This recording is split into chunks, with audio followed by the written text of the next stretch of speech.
All right, so today we're diving deep into what it really means to be loved and chosen. Oh, yeah, definitely a big one. And we're using these two pieces, um, chosen before you were born, Well, and if ever you loved him, it is now. right. I think it's going to be really fascinating to see what they have to say about God's love and how we can respond to that. Yeah, totally looking forward to it.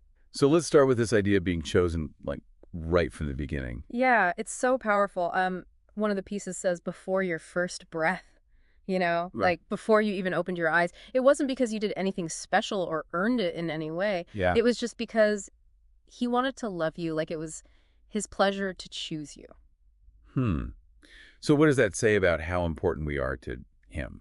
You know? Right. It completely changes how you see things, doesn't it? Yeah. Instead of feeling like we're just here randomly, we have this image of our names written on the palms of his hands. Yeah. Like from forever ago. It's so personal. And then you think about how his thoughts for us are more numerous than grains of sand. It's almost too much to comprehend. But a lot. Right. But in a good way. You know, it's like this huge reassurance that you are seen and you matter. Totally. You're not just lost in the crowd. Exactly. And then it goes on to say that he ordained your days and called you his own, even before you could say his name.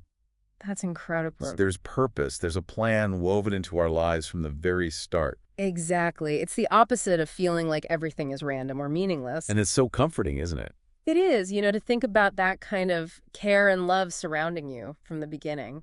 Absolutely. And speaking of love, the pieces call this love immutable, which is just a really powerful word. It basically means unchanging. Right. So what can we learn about the nature of this love? Well, it's contrasted with human love, which we know can be so up and down. Definitely. But God's love is rooted in his character. He says, I am the Lord, I do not change. Wow. It's like an anchor, a bedrock of stability. Exactly. And that means his love for you isn't going to change based on whether you succeed or fail. I mean, that is so reassuring. I know. It's amazing. The pieces say, his heart towards you does not cool with the passing years, nor is it diminished by your stumbling. That's so powerful. That's a kind of steadfastness I don't think we can fully grasp as humans, It's a different level for sure. So even when we make mistakes, this love stays the same. It does. It truly does. The pieces really emphasize that this affection is eternal. Yeah. Like when he set his affection upon you, it was forever. He doesn't regret his mercy or take back his grace.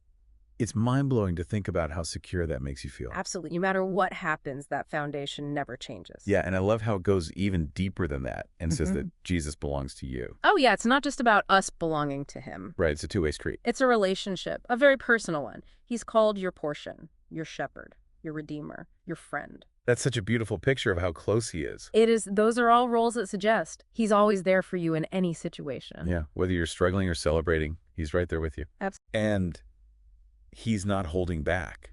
Either the pieces say his peace, his strength, his righteousness, they are yours in abundance. It's not limited in any way. Wow. And that feeling of mutual belonging is summed up perfectly in the phrase, my beloved is mine and I am his. Oh, I love that.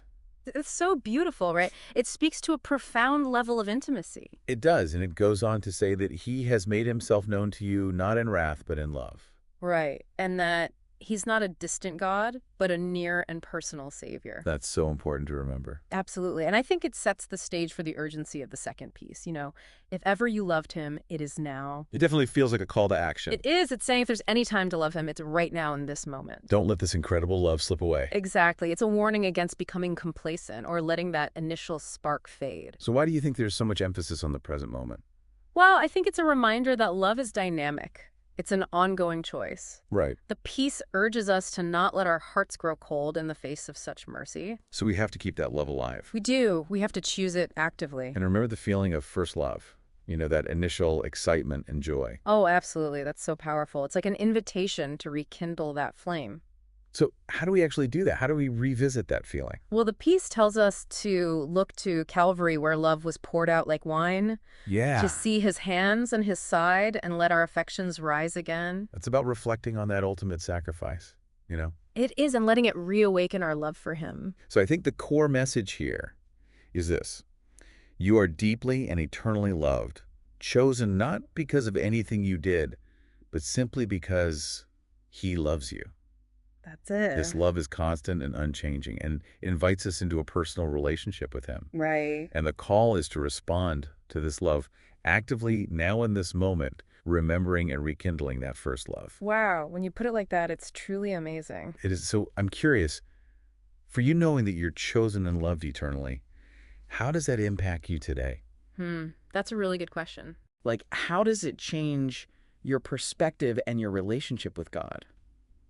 I think It's a lot to consider. it is. It definitely is. Yeah. It makes you feel It makes you feel seen seen, and loved and chosen. chosen for a reason. Yeah. And I think it makes you want to love him back even more Yeah, that makes sense. and to live a life that reflects that love.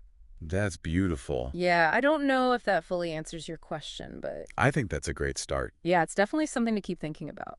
Absolutely. Yeah, for sure. Well, thank you for this deep dive. It's been really insightful. My pleasure. It's always great to talk about this stuff. It is. And to everyone listening, we hope this has encouraged you and given you something to ponder. Yeah, keep thinking about it. Keep exploring this idea of being chosen and loved. It's truly life-changing. It really is. Okay. Until next time. Take care.